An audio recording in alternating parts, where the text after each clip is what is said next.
Is this thing on? Oh, yeah, okay. All right, it's been approximately 5 minutes since I finished the basement, and I have been assigned by a certain person that I shall not name to do another house project. If you know what I'm talking about, it's likely that you're married. I'm gonna build some storage shelves down in my basement. I did a video on this a couple years ago in my last house. Problem is I sold that house and now I'm in a new house now and I need more shelves, right? Chances are you didn't click on this video to see my ugly face, so let's build some shelves. I'm gonna be using 2x3s and 1/2-inch ply. For storage shelves, there is no need to use 2x4s. There's 3 reasons I'm using 2x3s. Number 1, it is a little bit cheaper, but not that much, honestly. Number 2, it's more functional. It's gonna have 1 inch more shelf as opposed to an extra inch of wood. And number 3, it just looks better. To kick off this build, I'm starting at the miter saw to cut down all my pieces. Any of the cross cuts I'll do here, and I highly recommend using a stop block so all of your cuts are exactly the same length. I'm cutting the cross members here, and these determine how wide the shelves are. I'm cutting these pieces at 21 inches because once I add the other pieces on, it'll all add up to 24 inches,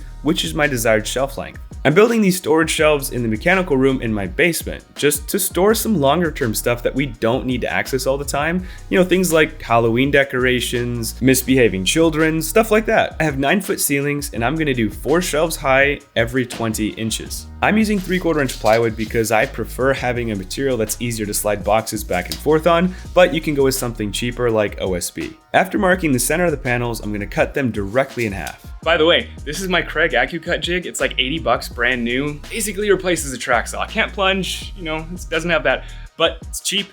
And if you're a woodworker, kind of a beginner like me, this would be great. Let me just show you what it does.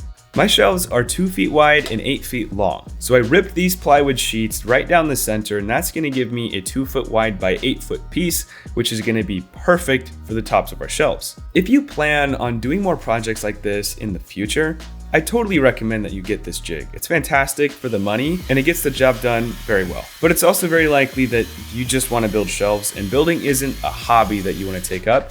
In that case, then I would just recommend using a straight edge. Any piece of material that's 8 feet long and straight will work fine. And if you don't have something that's straight and 8 feet long, you can just eyeball it. These are just going to be storage shelves and it's okay if that line isn't perfect. Next is the fun part, where we actually get to build the things. We'll first lay down 2 of our 8-foot long 2x3s and we're gonna lay them side by side. Then we're gonna make a mark every 2 feet because this is where our cross members are gonna be attached. Then using a speed square, we're gonna transfer that little mark as a line across both of the boards. It is important to mark both of the boards at the same time because then the mark is going to be way more accurate. Next, we're going to spread out and center our cross members on those lines. And once we've done that, we're going to fasten these all together. And for that, you have a couple options. You can use nails or you can use screws. And before you get all worked up, I know that the average person does not have a framing nailer, but I was doing some framing in my basement at the time, so I was borrowing this from somebody.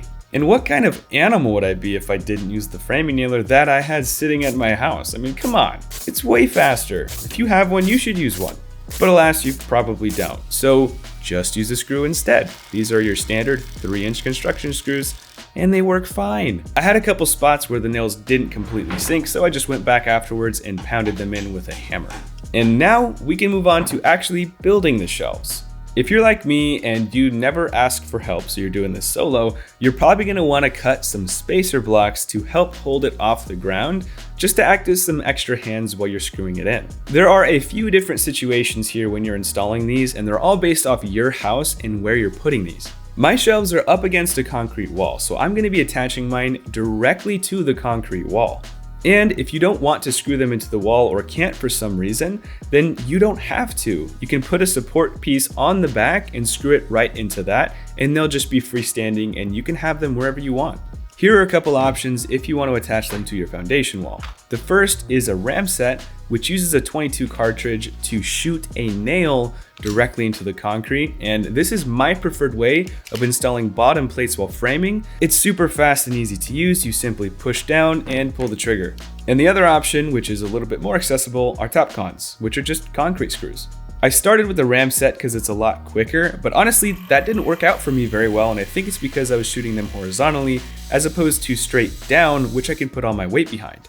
I ended up using Tapcons, which had much better holding power, and they're pretty simple. You just drill a hole and then screw into it.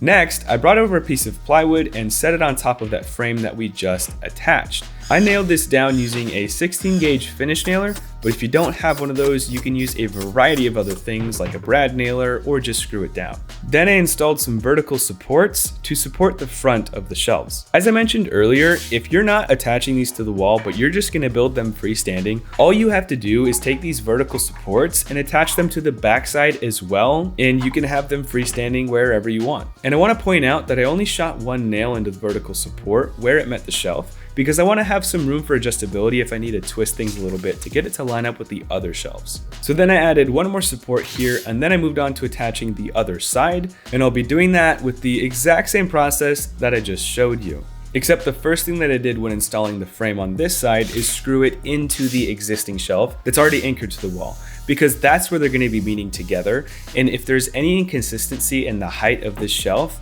I don't want that to be the place where it is, because it's going to be the most visible there. So after attaching it to the other shelf and the wall, I added the top, nailed that down, and now I could get into finally adding the rest of the vertical supports. And again, I'm attaching these with just one nail, or in your case, it might be one screw, because I want to leave some room for adjustability. So then, following all of these same exact steps that I just laid out, I did the rest of the shelves.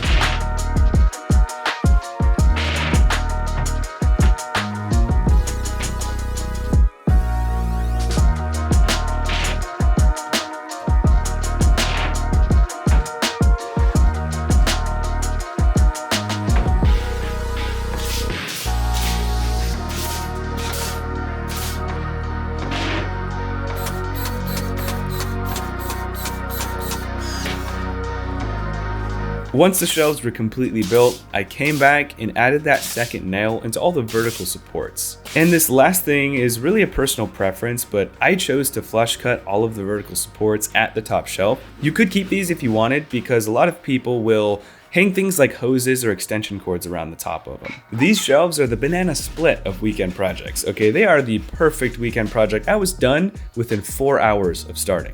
I used 4 sheets of 3/4 inch 4x8 radiata pine plywood, and that was $50 a sheet, totaling $200. I used 34 2x3s at $2.18 each, totaling $74. And I bought screws and some other miscellaneous things, which totaled to about $15, which all totals to $289, which is an extremely good price when you're considering all of the storage and utility you're getting out of these shelves. It's a really good feeling to have all the storage for all of your useless junk that Americans store in their houses. I bet everyone in other countries are like, man, Americans have so much unnecessary storage. You know what? You're totally right, but it's pretty great. Couldn't live without it.